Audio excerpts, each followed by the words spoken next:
시청자 여러분께 문화 인사드립니다. 전해박당 훈장 윤목사입니다.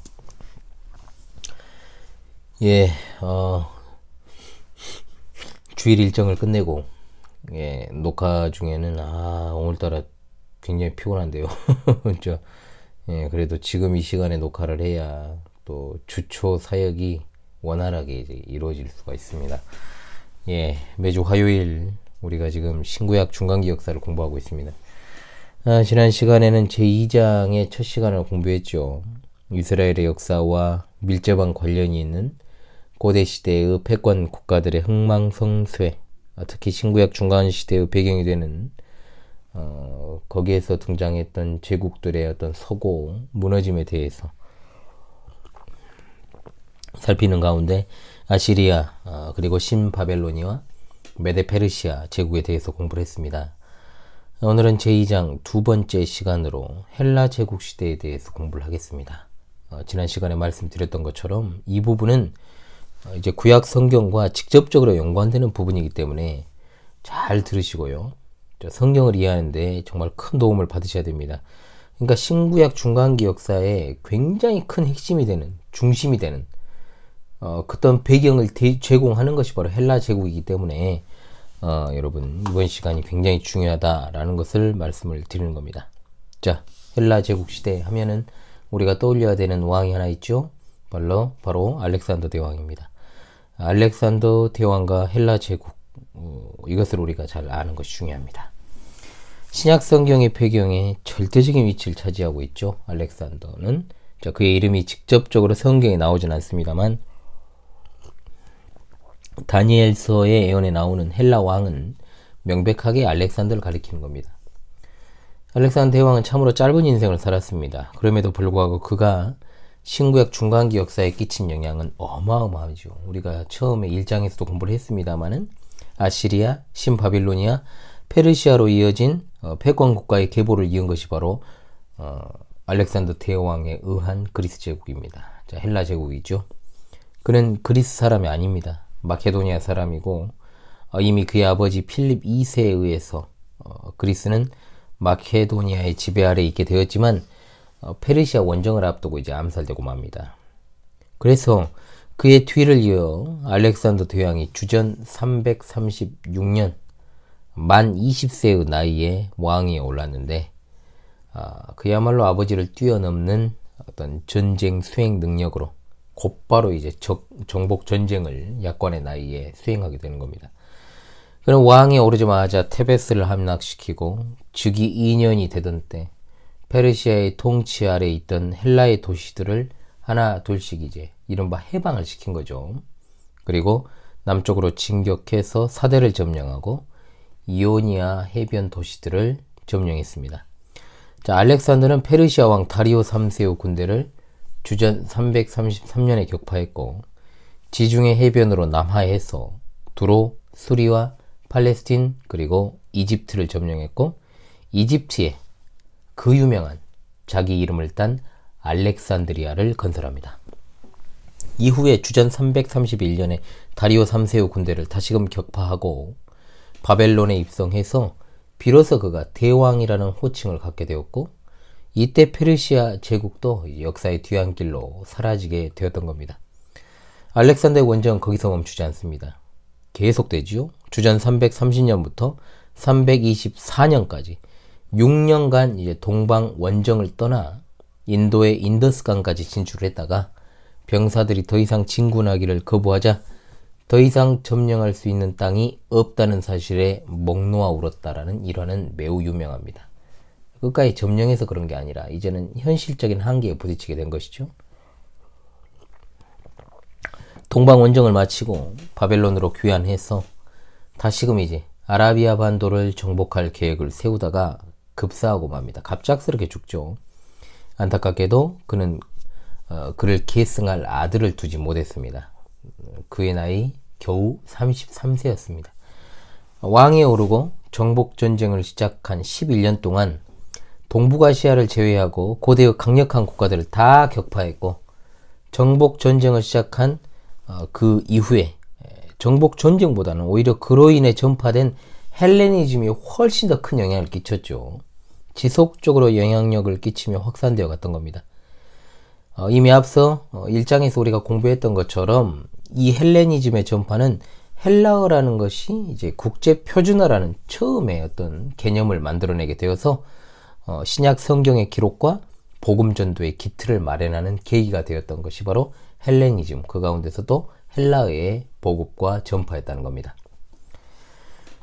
자, 알렉산더가 아들을 두지 못했다 그랬잖아요. 아들을 두지 못했던 알렉산더 대왕 사후, 죽은 후에 이제 부하들이 염려했던 대로 제국이 이제 4개로 나뉘어버립니다.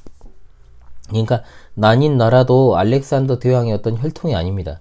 제국의 이제 큰 제국의 각 지역에 근거를 두고 있던 그의 부하 장군들이 서로 이제 내가 알렉산더의 후계자다 또는 적통이다 이렇게 이제 주장을 하면서 전쟁을 하게 되죠. 그것이 바로 이제 다니엘서 11장 4절에 나오는 내용입니다.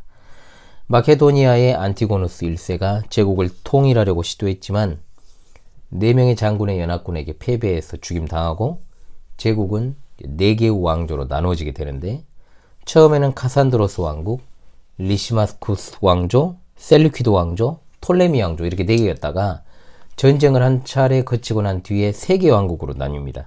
안티고누스, 셀루키드, 톨레미 왕조 이렇게 나뉘게 되죠. 이 중에서 우리가 성경과 관련해가지고 이스라엘의 역사와 관련해가지고 관심을 가져야 될 왕조는 바로 셀류키드와 톨레미입니다. 자, 셀류키드는 지리적으로 시리아 지역을 중심으로 하던 왕조였고 톨레미는 이집트를 중심으로 하는 왕조였기 때문에 이스라엘 역사와 굉장히 밀접한 관계를 가지고 있었던 것입니다. 자, 그 다음에 우리가 이제 이 즈음에 생각해 봐야 될 것이 바로 70인역 성경과 구약 성경의 사본들에 대한 것을 잠깐 살필 필요가 있습니다. 자, 이 시대와 관련해 가지고 반드시 언급하지 않을 수 없는 것이 70인역 성경인데요. 아울러 구약 성경의 사본들에 대해서도 잠깐 살펴보는 시간을 좀 갖겠습니다. 관련이 있으니까요. 구약 성경 사본은 앞서도 등장했던 70인역, 구약 히브리어 성경을 갖다가 헬라어로 번역한 것이 이제 70인역입니다. 그리고 마소라 본문이 있고 사마리아 역이 있죠. 마소라 본문은 주 300년에서 1000년 사이 마소라 학파라 불리는 마소라 학자들이 바벨론 포로기 동안 보존해 오다가 귀환 때 가지고 왔던 바벨론 사본을 철저하게 연구를 해서 자음만 사용하던 히브리어에 모음을 붙여가지고 누구나 읽기 편하도록 만든 성경입니다. 현재 전 세계 거의 모든 성경 번역 정말 그 번역하는 번역서들이 다 소위 말해 마소라 사본을 대본으로 해서 번역을 하고 있습니다. 사마리아 역어는 말 그대로 사마리아 사람들이 사용하던 것입니다. 아수르 왕 디글라필레셋 3세가 통치하기 시작하던 주전 747년에서 727년에 형성이 되기 시작한 것입니다. 주후 1232년에 만들어진 성경 사본이죠. 이 성경 사본도 그 권위를 무시할 수 없지만 히브리어 마소라 사본의 권위에는 이제 비교할 수가 없게 되는 거죠.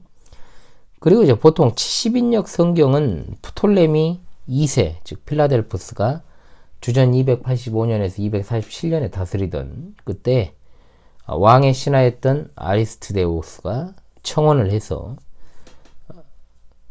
발음도 그래요. 아리스테우스입니다.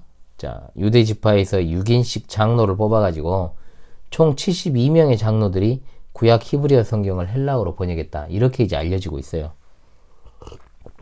정확히는 72인역인데 숫자의 상징성을 고려해가지고 70인역으로 이제 부르고 있습니다. 그런데 이 주장의 문제점이 좀 있는 게 이 당시 이스라엘의 12지파가 온전하게 존재하지 않았다는 것. 그리고 왜냐? 이스라엘 백성들이 페르시아의 아닥사스다 왕 치하에서 70년간 포로 생활을 마치고 귀환을 하지 않습니까? 이때 12지파가 모두가 존재하지 않았습니다. 하물며 그보다 더 후대에 어떤 12지파에서 6인씩을 선출해가지고 성경 번역 사업을 했다? 신빙성이 굉장히 부족하고 설득력이 부족합니다. 자, 그래서 이 70인역 성경이라고 하는 것이 이집트 톨레미 왕조라 그랬죠. 이집트에 있던 게 프톨레미 필라데폴스의 지시에 의해서 알렉산드리아에서 헬라어로 구약 성경을 번역했다. 그래서 70인역이라고 하는데요. 이 70이라는 것이 라틴어로 이제 셉투아진트라 그럽니다. 셉투아진트라고 부릅니다. 그래서 이 라틴어의 어떤 숫자 표기에 의해서 보통 우리가 알파벳 상으로는 LXX라고 돼 있어요. 그것을 이제 여러분들이 그 약자를 갖다가 70인역이구나 라고 생각을 하시면 됩니다. 그런데 이 사실은 전설적인 것으로 생각을 하기 때문에 진위 여부를 의심하는 학자가 많습니다. 허점이 많아요. 물론 주후 100년 이전에 헬라어로 기록된 구약 성경이 있었다는 사실은 고고학적으로는 입증이 되었습니다. 그럼에도 주전 250년 당시에 70인역이라고 하는 성경이 온전한 형태로 있었다는 증거는 아직 나오지 않았어요. 어찌되었든 당시의 국제 표준어였던 헬라어로 신약 성경이 기록되었다는 것, 그리고 구약 성경 또한 헬라어로 번역되었다는 것은 분명한 사실로 밝혀지고 있습니다. 자, 그래서 지금까지의 어떤 결과로는 70인역의 생성 시기였던 주전 250년경에 70인역이 존재했다라는 어떤 역사적 증거가 없고, 주 300년 이전에 존재했던 헬라어역 성경은 이단, 오리게네스, 여러분 오리겐 잘 아시죠? 오리게네스가 모르실 수도 있지만 그래도 오리게네스 잘 기억해 두십시오. 오리게네스가 전설했던 헥사플라 성경밖에 없었습니다. 자, 헥사플라가 뭐냐? 이거 이제 이른바 육란 성경이라 그럽니다. 6개의 역본으로 구성되어 했다 해서 육란 성경이라고 부릅니다. 그래서 세로로 이렇게 기록이 되어 있습니다. 모두 6개의 란으로 구성된 헥사플라는 저자를 알 수 없는 것도 3개 정도가 포함되어 있습니다. 그래서 제1란에는 뭐가 있냐? 히브리어 구약 성경, 마소라 본문과 같은 것이 있고요. 제2란에는 히브리어 구약 성경을 헬라어로 음역한 것이 있으며, 제3란에는 아큘라가 있습니다. 아큘라가 번역한 것으로 헬라어로 되어 있고요. 제4란에는 신마코스가 번역한 헬라어, 제5란에는 오리게네스 자신이 번역한 것으로 보통 이것이 70인역으로 알려진 것입니다. 그리고 제6란은 데오도티안입니다. 데오도티안이 쓴 것으로 역시 헬라어로 되어 있습니다. 그래서 육란 성경이라고 이제 일컬어지고 있는 거죠. 자, 그래서 주후 100년 이전에 70인역 성경이 존재했다는 증거가 고고학으로 발굴이 되었다라는 사실을 국내 학계에서는 안병삼 목사님이 최초로 소개를 해서 이 분야는 앞으로도 계속 심층적인 연구가 필요할 것으로 보입니다. 자, 그래서 아까 70인역 이집트 톨레미 왕조의 프톨레미 필라데푸스의 지시에 의해서 엘렉산드리아에서 헬라어로 구약 성경을 번역했다. 사실 진위 여부는 굉장히 의심할 여지가 많다는 거죠. 왜냐하면 너무 전설 같은 이야기여가지고, 예, 그렇습니다. 자, 그렇다면 우리가 여기서 알렉산더 대왕 사후에 왕국이 이제 쪼개졌다 그랬잖아요. 그 중에서 우리가 잘 살펴봐야 되는 왕조가 셀류키드 왕조라고 그랬습니다. 셀류키드 또는 셀류크스 왕조라고도 부릅니다. 그래서 앞서 기술한 바와 같이 알렉산더 대왕의 사후 제국이 3개로 분할이 되었고, 또 팔레스타인 지역과 관련해서 가장 밀접한 왕국이 지정학적인 위치상 셀류키드 왕조입니다. 이 셀류키드 왕조는 주전 312년 이집트의 프톨레미 1세 소테르의 군대 총사령관이었던 셀류키드 1세에 의해서 시작되어서 주전 64년 필립 2세까지 약 248년간 지속된 왕조입니다. 이 기간 동안 왕조를 다스린 왕이 총 27명. 그 기간 동안 유대인들에게 관용 정책을 편 왕도 있었습니다만 대다수는 괴롭혔어요. 유대인들을 못 살게. 그 가운데서도 역사적으로 가장 악랄하고 혹독하게 괴롭힌 안티오쿠스 4세 에피파네스가 있습니다. 이 사람을 기억하십시오, 여러분. 안티오쿠스 4세 에피파네스. 셀류키드 왕조가 팔레스타인 지역을 점령하고 통치자가 된 것은 안티오쿠스 3세 때 일입니다. 이때가 이제 주전 223년에서 187년 때인데, 예로부터 유대 지역은 여러분들이 지도를 딱 보시면 알 수 있겠습니다만 언제나 이집트와 시리아를 연결하는 길목에 있습니다. 그래서 전쟁이 어떤 두 세력 간에 벌어질 때는 언제나 전쟁터가 된 거죠. 전쟁터가. 프톨레미와 셀류키드 왕조 간의 일진일퇴의 치열한 공방전 와중에 유대인들이 그동안 자신들이 섬겼던 프톨레미 왕조의 등을 돌리고 이집트 왕조, 셀류키드의 안티오코스 3세에게 이제 전쟁 물자를 제공하게 이른 것입니다. 결국은 셀류키드가 시리아 전역과 팔레스타인 지역을 손에 넣자 셀류키드는 전쟁 물자를 제공했던 유대인들에게 종교의 자유를 허락하게 되었고 31년간 셀류키드 왕조 치하에서 평화를 구가하게 되었습니다. 그런데 갑작스럽게 이제 로마 제국이 부상을 하게 되죠. 그러면서 로마의 전쟁에서 패퇴했던 안티오코스 3세가 로마에게 막대한 전쟁 배상금을 지불하게 되었고 배상금을 다 지불할 때까지 동생이 이제 볼모로 잡혀있기까지 했다는 그런 역사를 가지고 있습니다. 그러다가 안티오코스 3세의 뒤를 이었던 안티오코스 4세 에피파네스, 이하 에피파네스로 제가 지칭을 하겠습니다.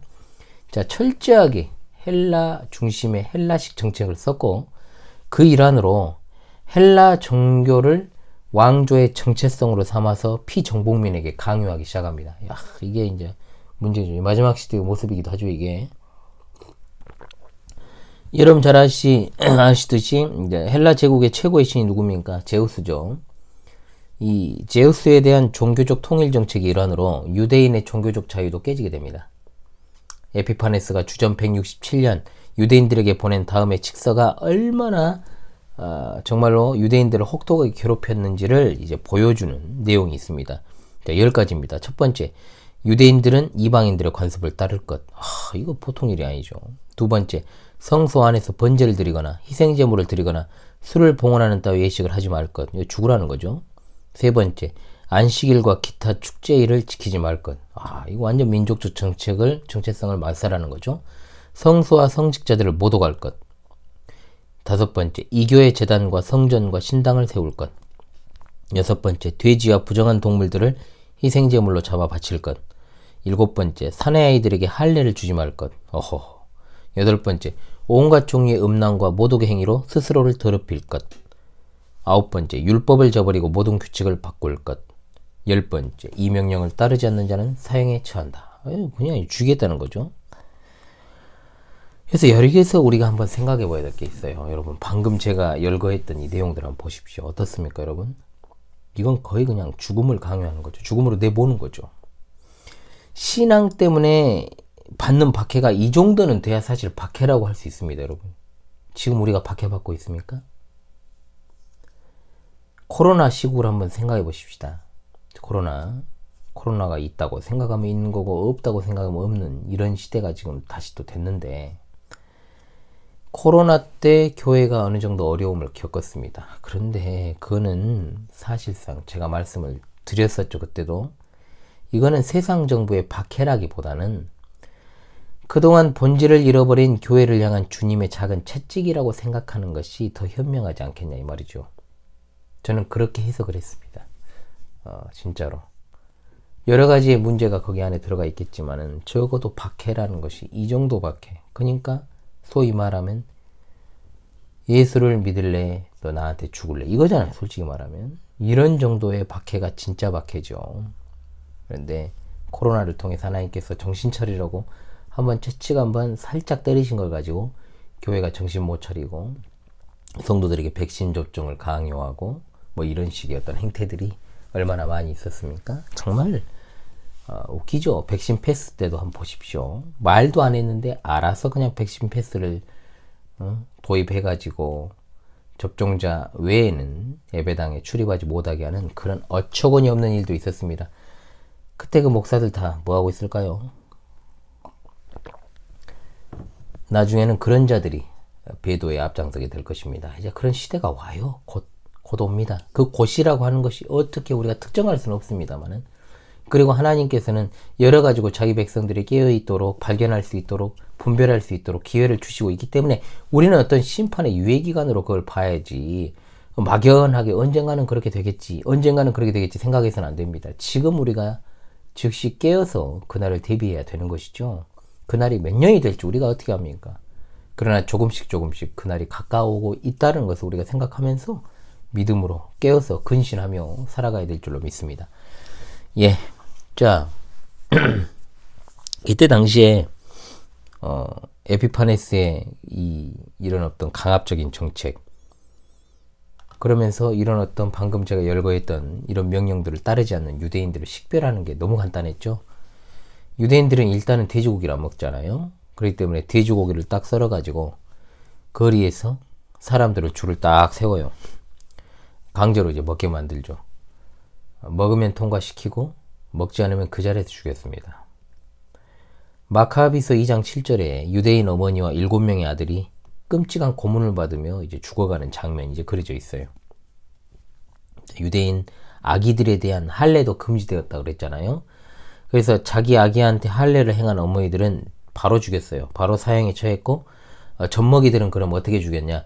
엄마 목에다가 목을 매달아서 죽였습니다. 얼마나 끔찍합니까, 여러분?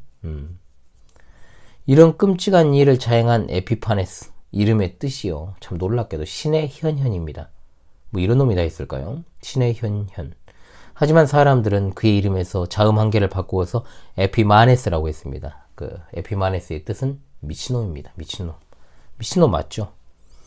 자, 다니엘서에는 이 사람에 대한 예언이 상세하게 되어 있습니다. 다니엘서 11장 21절로 45절의 말씀에 나옵니다. 물론 이것은 다니엘 예언의 1차적인 성취가 안티오코스 4세 에피파네스고, 이 일들은 마지막 때에 다시 재현될 것으로 보는 것이 맞습니다. 이러한 혹독한 박해에도 불구하고 부정한 것을 먹지 않기로 굳게 결심한 유대인들은 부정한 음식을 먹어 몸을 더럽히거나 할례를 통해서 언약을 못 오가는 일을 하느니 차라리 죽는 길을 택했다는 거죠. 에피파네스의 신하 아페레스는 성전에 돼지 피를 흘리는 일을 하게 했고, 그에게 저항하는 경건한 유대인 650명을 전차로 갈아서 죽이는 일까지도 서슴지 않았던 그런 사건들이 주전 168년에 일어나기도 했습니다. 자, 또 하나의 배경을 좀 보시죠. 김나지움과 유대 제사장들의 타락입니다. 자, 그럼 김나지움이 뭐냐? 이 고대 그리스의 체육장을 김나지움이라고 그랬습니다. 통상 직사각형의 안뜰을 가진 열주랑, 이제 콜로네이드라고 하는 열주랑으로 이제 둘러싸이고, 그 주변에 많은 방을 가진 파라에스트라라고 하는데, 이걸 포함하고 있습니다. 그 밖에 지붕이 있는 실내 경기장, 노천 경기장, 옷 갈아입는 탈의실, 도유실, 그리고 기름 바르는데요. 그리고 권투, 구기연습장, 모래사장, 욕실들을 갖춘, 그러니까 한마디로 말하면 고대 시대의 종합 체육 경기장이라고 보시면 되겠습니다. 그런데 이것이 단순한 어떤 운동 경기장이 아니에요. 여러분 잘 아시겠지만 고대 올림픽의 발상지도 그리스고요. 근대 올림픽도 어디서 시작됐습니까? 그리스 아테네에서 시작되었죠. 지금은 올림픽이 단순히 어떤 국가 대항전의 성격을 띠는 스포츠 경기라고 우리가 그냥 단순하게 생각을 합니다만, 여러분 올림픽 개막식하고 동계하계 올림픽 개막식을 한번 보십시오. 최근에 올림픽 2018년도에 평창에서 있었고, 동계올림픽, 그리고 도쿄올림픽이 있었죠. 자, 개막식하고 폐회식의 어떤 성화봉송의 어떤 장면들을 한번 봐보십시오. 이것이 여러분 종교축제지, 사실은 스포츠 경기 제전이 아니에요. 종교축제에 가까워요. 그리스 올림픽은요, 실제로 단순히 체육활동이 아니었습니다. 올림푸스 산에 있는 신들에게 바치는 종교행사였습니다. 종교행사. 그래서 김나지움에는 올림푸스 산 신들의 신상이 세워져 있었던 겁니다. 그런데 이 김나지움에 출입했던 제사장들이 있었다는 거죠. 이들은 이집트 톨레미 왕조 시절에도 그들에게 부역했던 자들, 또는 그들의 아들들, 그러니까 이 왕조가 바뀌어도 또 거기에 붙어서 기생하는 이 버러지 같은 것들이죠. 그래가지고 이제 지배층이 톨레미 왕조에서 셀리퀴드 왕조로 바뀌니까 그들에게 부역하려고, 마치 오늘 많은 사람들이 이 골프장에서 골프 치는 게 목적이 아니잖아요. 사교 클럽이잖아요. 사교 활동하는 것처럼 김나지움을 출입했다. 소위 말해서 우리가 밥 한번 먹자, 이 말은 뭐예요? 우리 한번 밥 먹고 한번 교제 좀 하자, 이런 이야기잖아요. 여러 가지 활동을 겸하는 거. 진짜로 밥 먹으려면 굳이 사람 만나서 먹을 필요 없죠. 골프 한번 칩시다, 이 말도 어떻습니까? 사업 논의 좀 합시다, 이런 이야기잖아요. 자, 그렇기 때문에 이때 당시에는 김나지움을 그런 어떤 사교 활동을 하는 것처럼 출입을 했던 곳입니다. 그러나 이미 기술했습니다. 분명히 말씀을 드렸습니다. 헬라인들에게 김나지움은 단순한 체육시설이 아니라 종교시설이었다는 거죠. 김나지움에서의 활동의 특징, 남자만 들어갑니다. 그리고 다 벗고 들어갑니다. 나체로. 운동경기를 나체로 합니다. 여러분 고대 운동경기 하는 모습들 보면 다 벗고 있죠. 자, 고대 윤대인들은 속옷을 입지 않았지만은 하나님은 특별히 제사장들에게는 속옷을 입으라고 명령하셨습니다. 잘 알고 계시죠? 제사장들에게 속옷을 입게 한 것은 성별의 원리에 의한 것입니다. 그럼에도 지배층에 부역하기 위해서 단순한 체육활동이 아닌 이방신에게 제사를 지내는 김나지움에서 나체로 운동경기를 했다. 여러분, 이것은 어떻게 우리가 생각을 해야 되겠습니까? 굉장히 이것은 유대인들의 입장에서는 도저히 용납할 수 없는 문제였다. 이런 이제 문제들이 골마 터지고 있었다는 겁니다. 종교적 박해를 당하고 있었고 제사장들이 타락해 갔다.